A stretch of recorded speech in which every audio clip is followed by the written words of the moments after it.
Hello, everyone. We would like to start by thanking Rotman Net Impact, Leasing Institute, and RBC for giving us this opportunity. We're going to present our Net Zero 2032 portfolio. Our team is the Impact Group, and it is formed by Metred Kaur, Marcela Castillo, Andres Rodriguez, and Rafael Rodriguez. So we want to start with a brief summary of our 4 stages to develop our proposal. So let's check the COP26 targets. First, the ambitious emission reduction by 2030 and the securing net zero by 2050. Second, mobilize finance with financial institutions ensuring that public and private sectors achieve net zero goal. Third, protecting and restoring ecosystems. And finally, working all together to accelerate action to tackle the climate crisis. So how all of this is going to apply to the sustainable finance perspective with 3 core things. First, increase sustainable investment standards. Second, manage sustainability related risk for the financial industry. Third, enable the shift of investment from unsustainable to sustainable economic activities in investment portfolios. With all of this background in mind, we proceed to analyze the current portfolio of the customer Canadian University, and we found the following performance metric: a carbon intensity of 131,284 tons of carbon emissions per year, a Sharpe ratio of 0.51, and a standard deviation of returns of 8.35%, and the return before taxes of 5.34%. Furthermore, we found more indicators of our current portfolio: a geographic breakdown of 63% in Canada, 19% in United States, and 20% in other regions. And the principal industry breakdown are 29% in government, 19% in financial services, and 9% in industrial and energy industries. So now Marcela will present you our approach. Thank you, Rafael. So we are focusing in these 3 approaches for a sustainable portfolio: the MSCI ESG fund rating, the weighted average carbon intensity, and the mission and vision from companies to 2032. Our first approach is the ESG fund rating, which is a metric of companies according to their exposure to industry material ESG risk and their ability to manage those risks relative to their peers. This rating goes from CCC to AAA. Our approach is to focus only on those who have at least AA as rating. So having said that, we are going to search leading ESG stocks, funds, and projects.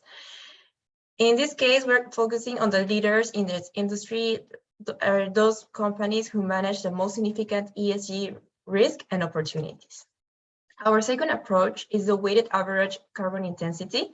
These metrics indicate a portfolio exposure to potential climate change and related risk to other portfolios. In this case, we're going to search stocks, funds, and projects with lowest tons of carbon dioxide emission, and we only consider those with equal or less weighted average carbon intensity of 134.6 tons of CO2 per $1 million sales. And we are using this number because it's the average of North America.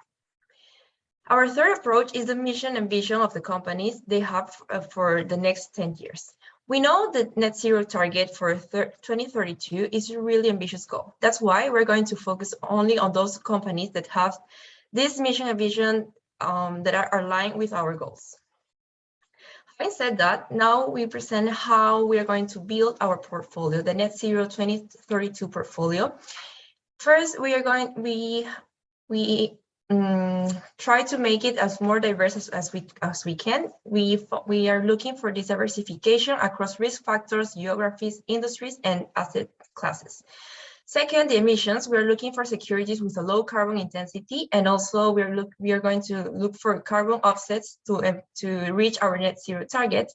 Then we're going to target we are going to look for a target return of 6.5% with a minimum volatility and 6% of portfolio allocated on active investments in stocks in Canada.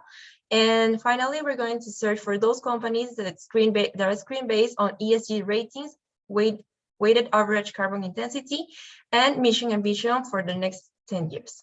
Now, Andres is going to present the proposal. Thank you, Marcela. So with that methodology in mind, we built this portfolio that we're presenting here. So as mentioned before, we took the 6.5% return, target return for the client, and we minimize volatility. And we try to build a portfolio that is diversified across sectors, across geographies, across different asset classes, and also risk factors. And the results are shown here.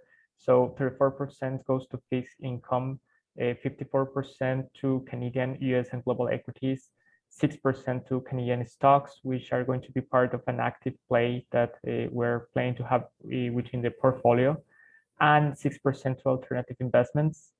The carbon intensity of this portfolio is around 100,000 tons of CO2 emissions per year, which compares favorably to what the client have right now, which is 130,000 tons of CO2 per year. Going to the next slide, we see a back testing that we perform for our portfolio and for the client's existing portfolio from January 2021 to February 2022. And on the right hand, you can see how 100K invested in these two portfolios would have behaved over that time period.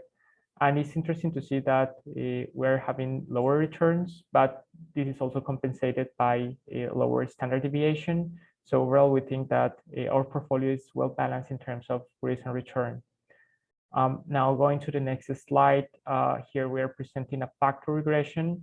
So we're going to highlight each of the columns that have a statistically significant coefficients. The first one is the market risk. As you can see, there are, like both portfolios, our proposal and the client's current existing portfolio have a very similar exposure to market risk. Next, moving to small caps, we see that only our portfolio has a statistically significant exposure to small caps, and that's going to enhance returns. And third, moving to the value size, we see that both our portfolio and the client's existing portfolio have a value play. Next, here we're showing some stats of the portfolio. So as a breakdown, we already covered that. Next one is geographic breakdown. Most of it is concentrated in Canada, especially because most of our fixed income is in Canada. And the rest is United States, 17%, and other regions, 4%. When it comes to industry breakdown, the Canadian government is the largest exposure, also because of the fixed income part of our portfolio. And all other industries, individual industries, have less than 21% of global exposure in our portfolio. So we're fine on that.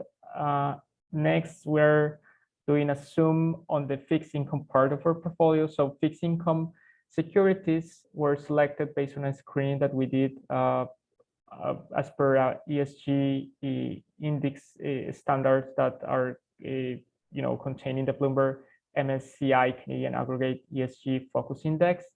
These securities have low carbon intensity, strong credit rating, are highly diversified across issuers, and they have an attractive yield of around 2.2% with a moderate duration of around 7 years. You can see in the credit rating breakdown that most of it is concentrated in AAA and AA, and this part of the fixed income all contributes to around 45,499 tons of CO2 per year, which is a little bit less than half of what the whole portfolio is producing in terms of CO2. Now, in terms of the stock portfolio, you see here that we selected a diversified exposure of low carbon and ESG screen companies across Canada, the US, and the world.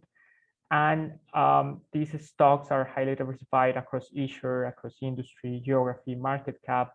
And as I mentioned before, these stocks have a tilt towards value and small caps. The global emissions of this part of the portfolio, of the stock part, is around 49,792 tons of CO2 per year. And this is roughly like half of the portfolio's CO2 emissions. And overall, like we have here some stats. So price to earnings of 20, price to book of 2.6, and more than 2,200 holdings. In the next slide, I'll pass it to Kudrat for talking about active investment. Over to you. Thank you, Andres. So starting with the active investments, we invested in 6 funds, 6 stocks, and we made sure that they were 100% Canadian stocks. Also, these stocks were all investing in renewable energy, sources like solar and power for power generation. And these companies were either building, operating, or developing renewable energy resources. Then moving on to the carbon intensity, as we've already discussed the MSCI index, we made sure that all the stocks that we had in our portfolio adhered to the metrics set by them. We also truly believe that Canada has a strong commitment and support for clean energy innovation. And given the low costs here for R&D and skilled workforce, we think that there's a great potential for all these stocks within our portfolio. Moving on to alternate investments, we decided to go with a real estate investment trust. We chose Vornado Realty Trust, which is one of the largest publicly held real estate investment trusts in the United States. They invest primarily in office spaces and high street retail. They have set a goal of reaching net zero by 2030 by applying strategies to reduce the emissions from their buildings. So as you can see on the left, it's a strong financial company with a market cap of 9 billion and a current year growth estimate of 15.1%. On the right, you can see that they're strongly committed to ESG. They have a lot of different targets and goals to reach by 2030. For example, they have a 55% energy reduction of landlord and 45% energy reduction of tenant-controlled energy. And they've already started working on it and have great progress. They're also working towards waste reduction, and a lot of their offices already are powered by LED lights. So they're strongly focused on ESG, and they're a financially strong company, and that is why we included it in our portfolio. Moving on. Now that we've spoken about our portfolio, we decided to keep carbon offsets, as we believe that the net zero target for 2032 is ambitious, and these could help us offset the impact. As certified by the gold standard, they assure that our investment will lead to positive impacts for the climate, environment, and communities. And these are just not symbolic, but like real and verified results that we get with them. The carbon offset range for this is 32 to 50 per ton of carbon footprint, but for our analysis, we took a value of $50 per ton. And based on all of this, we move on to our returns breakdown. So we had an expected gross return of 8.1%. And after factoring in the carbon offset cost and the management fees, we came down to a return before taxes of 6.58%. In the end, we also did one risk and mitigations for our portfolio. As you can see the graph on the left, on the x-axis, we have the probability, on the y-axis, we have the severity. Starting with the COVID-19 outbreak, we think that with the new variants being less severe, the probability is not as high, but if it happens, it will also affect the companies in the portfolio a lot. Then the increase in carbon offset prices, we do not think that the probability of this is high, but we think it could be very severe. Increase in carbon dioxide from portfolio companies. We think that with the major commitments around the world, which have been there to move to carbon neutrality by 2050, we think that the probability of this happening wouldn't be that high, but it could be very severe for our portfolio. Interest rate risk, like we've been looking around, this is a big risk for everybody in the world. And so we think that there's a high probability of this happening, and it could be really severe. Geopolitics, we do not think that there can be direct confrontation between major world superpowers, but if it happens, it could adversely impact our portfolio.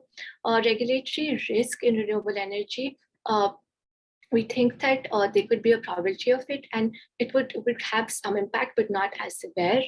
So with this, we come to the end of the presentation, and we thank you for your time.